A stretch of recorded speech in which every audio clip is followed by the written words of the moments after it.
Good afternoon. Thank you, chairpersons, for the kind introduction. And I know the post-lunch session is always a bit lazy session, so I'll try to keep myself very short and crisp, and yet try to create some sort of interest in a new aspect of diabetes where we have been ignoring for the last few years, and that is the skeletal health.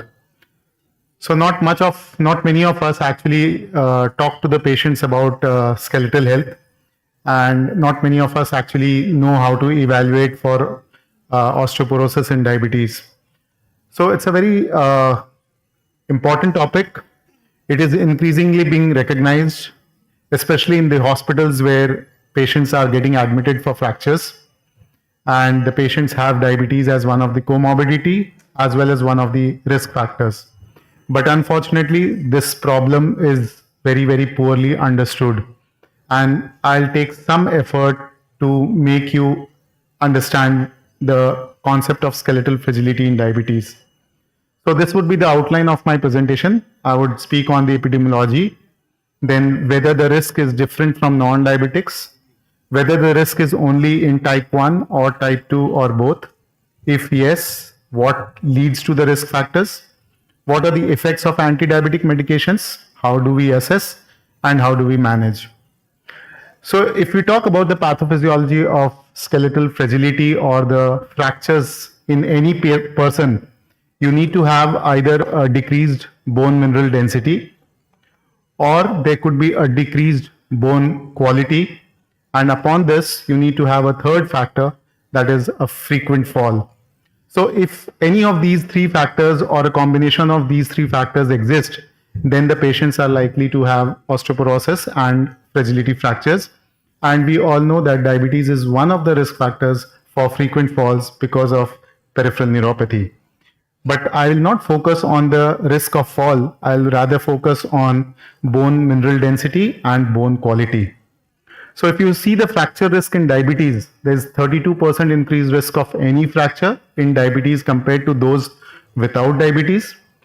The risk is higher in type 1 diabetes compared to type 2. But within type 2, there is a higher risk of fracture in all sites in men, probably because they are physically more active than the women. And if you see the prevalence or data from India, there are very few studies, but they have shown that almost 30 to 40% of patients with diabetes may have osteoporosis. So this was a study which was published in Osteoporosis International Journal of 2021, where they did a population cohort study of more than 65 lakh people, followed up for 7 years for diabetes type 1, type 2, as well as non-type diabetes. And what they found was there was a higher fracture risk at all sites in diabetes compared to non-diabetic. And there was a higher risk of fracture at all sites in type 1 versus type 2. And the risk was highest for hip fracture. Now, hip fracture, highest risk, again, they could not find out any reason, but that was what they found epidemiologically. And surprisingly, in type 2 diabetes, they also found that there is something called obesity paradox. So to begin with, a type 2 diabetes patient has a lesser risk of fracture, probably because of obesity. So all newly diagnosed type 2 diabetes patients, they have a decreased risk of fracture, but with duration of diabetes, they have increased risk of fracture. So there is definitely an opposing effect of obesity as well as diabetes risk related complications. So once the microvascular complications actually set in, then these patients again land up in risk for fractures. So there is a bimodal presentation of these patients. So what are the risk factors for fractures pertinent to diabetes? So type 1 diabetes definitely is a very high risk because of lack of insulin and insulin growth factor. Type 2 diabetes with more than 5 years because of the accumulated micro and macrovascular complications. Poor glycemic control with HbA1c more than 7.9 in type 1 and more than 9% in type 2. Presence of microvascular complications. And those patients who are on insulin, sulfonylureas and thiazolidinediones, they have a higher risk of fracture compared to the other anti-diabetic drugs. Now, why we are worried in diabetes patients? Because once you have a fracture, there is an increased mortality in diabetes compared to non-diabetic patients. And even after a fracture has been operated, there is a poor prognosis because of delayed healing, more frequent infections, longer hospital stays, higher post-operative cardiovascular complications, and of course, all these lead to greater rates of readmission. And we have seen that diabetic patients actually are tough to have wound healing, and they become tough to have a good glycemic control in post-operative state. Now let us come to the basics of skeletal fragility. So if you talk about bone strength, it depends on two factors. One is the bone quality, the other is the bone quantity. So traditionally we have been talking more about bone quantity, and this bone quantity is measured with something called as bone mineral density. And we have DEXA machines to measure the bone mineral density. But unfortunately, if you see the total number of DEXA machines in our country, there is almost one DEXA machine per 7 lakh population. So that is the dearth of DEXA machine, and that is the dearth of the DEXA scans which are ordered for diabetic patients. So it's not only bone quantity that matters, but also bone quality, because 70% of the variability in bone strength is only determined by bone mineral density. The rest 30% also is dependent on the bone quality, and that is why we have to assess both bone quantity as well as bone quality.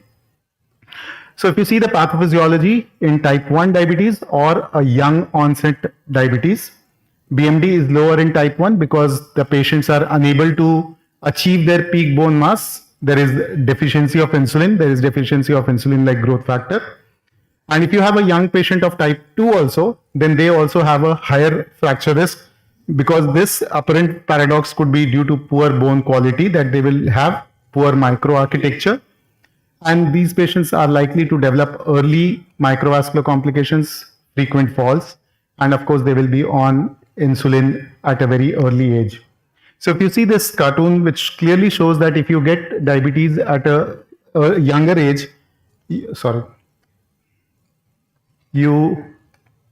pointer is not working. You have a lower peak bone mass, and that leads to diabetic bone disease. Upon that, you have a high prevalence of vitamin D deficiency, and then these diabetic patients also have an early age at menopause for the women. So all these accumulation of various risk factors lead to actual diabetic bone disease. And if we go into the molecular level, you can see that hyperglycemia leads to formation of advanced glycation end products, which leads to oxidative stress, and that indirectly actually leads to osteoclastic activation. At the same time, hyperglycemia leads to decrease in sclerostin, which leads to decrease in osteoblast formation. So on one hand, you have osteoclastic activation leading to osteoporosis, bone resorption, and you have decreased osteoblastic formation leading to decreased bone mineralization. In type 2 diabetes, again, we have a lot of accumulation of bad adipose tissue, which is a very active inflammatory tissue, leads to a lot of inflammatory cytokines, and that leads further to oxidative stress, which again has a negative effect on osteoblast and a positive effect on osteoclast, leading to finally bone resorption. So if I have to summarize the mechanisms, on one hand we have hyperglycemia, which leads to decreased osteoblastogenesis and at the same time leads to derangement of calcium and parathormone activation.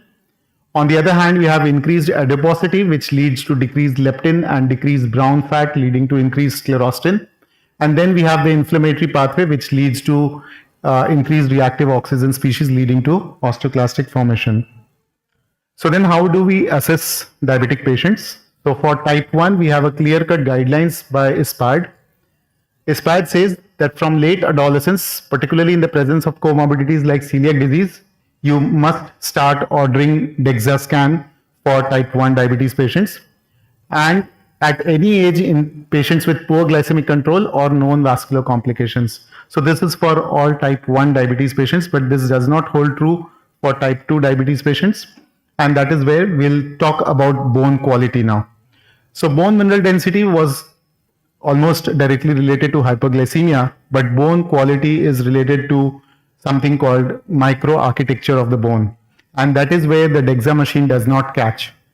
So for that, there is a new tool called as trabecular bone score.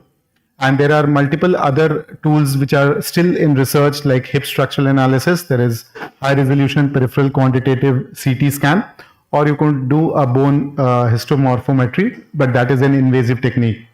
So what does a trabecular bone score does? It does a computer software based pixel gray variability of the spine DEXA images.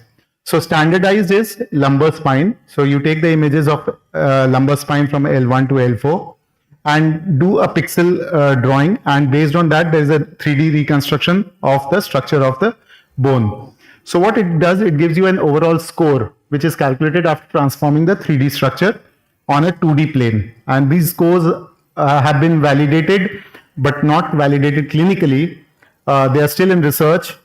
There is no WHO defined reference range, but for all practical purpose this has been proposed that if you have less than 1.2, then it is a serious degeneration of the bone.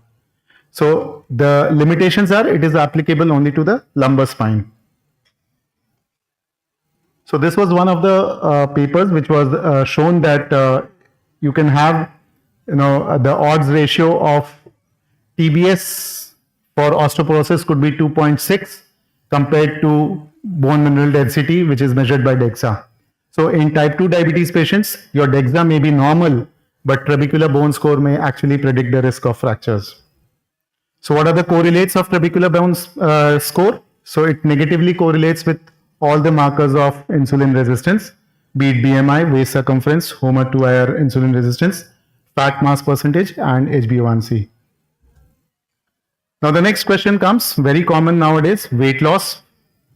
How does it affect the bone health? So a rapid weight loss is accompanied with a decreased bone mass with increased bone fragility, and that is why rapid weight loss is not advisable. And there have been interventions which have shown that if you have a modest bone loss with rapid weight loss, and maximum bariatric surgeries have shown rapid weight loss leads to increase in the bone fracture risk. Then we also need to see the effects of diabetes treatment on skeletal health, and we all know that metformin, DPP. Negative effects are seen with thiazolidinediones, canagliflozin, sulfonylureas, and insulin therapy. And what we need to keep in mind is keep HbA1c under control to keep bone health into control. Do we really have any bone markers? As of today, no bone markers except CTX, but CTX is also applied only for looking for response to therapy, not for assessing bone fragility. So how to approach type 2 diabetes patients? We need to calculate the fracture risk with BMD, thoracolumbar X-ray, or a fracture risk calculator. And the fracture risk, I've already told that it is duration more than 5 years, medications, vascular complications, HbA1c more than 8%, and hypoglycemic risk. But when we do a DEXA scan, we need to do this especially for the diabetic patients. We reduce the T-score by 0.5, or when you calculate the fracture risk, you have to increase the age of the patient by 10 years, or you can use rheumatoid arthritis as a comorbidity, or you could include TBS if you have that facility, or you could use a type 2 diabetes specific calculators. So how to approach these patients? We need to treat them very judiciously with the drugs which are having positive or neutral effects to bones. We need to check and treat blood pressure, vision, and neuropathy. And if at all there is osteoporosis, then we need to prefer bisphosphonates over the other therapy. So this is the key management for all patients of diabetes. If you have the risk factor, assess their skeletal health and work accordingly. We need to consider anti-osteoporotic treatment if the patient presents to you with any fragility fracture, or he presents to you with BMD T-score less than -2 on DEXA scan, or if the patient has fracture risk above country specific thresholds for that particular disease using any of the adjustments on DEXA machine. Which drug to use for treating osteoporosis? The preference is usually bisphosphonates. For hip fracture, we use IV zoledronate preferably. For vertebral fractures, we normally go for anabolics like subcutaneous teriparatide. And for no fractures but increased risk, still bisphosphonates is the drug of choice. So precautions that we need to keep in all patients: select low glucose lowering medications smartly. Don't use drugs which increase the risk of fractures. Maintain adequate vitamin D levels. We need to give higher supplements for those patients who are obese. Adequate adequate amounts of calcium along with vitamin D. Maintain active lifestyle, weight bearing exercises, balancing exercises. Limit alcohol, quit smoking, and keep on assessing the risk of falls in all patients who have neuropathy.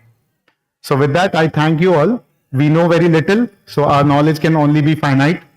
But as I say, in science, our ignorance must necessarily be infinite so that we are always ready to learn. And that is why we have all these educational CMEs so that we keep updating our knowledge. Thanks to Dr. Manoj and Dr. Purvi for engaging us in this scientific discussions. And I wish Dr. Manoj all the best for the upcoming Vice Presidential. So we all be with him. Thank you. Thank you, Chairperson. Thank you, sir.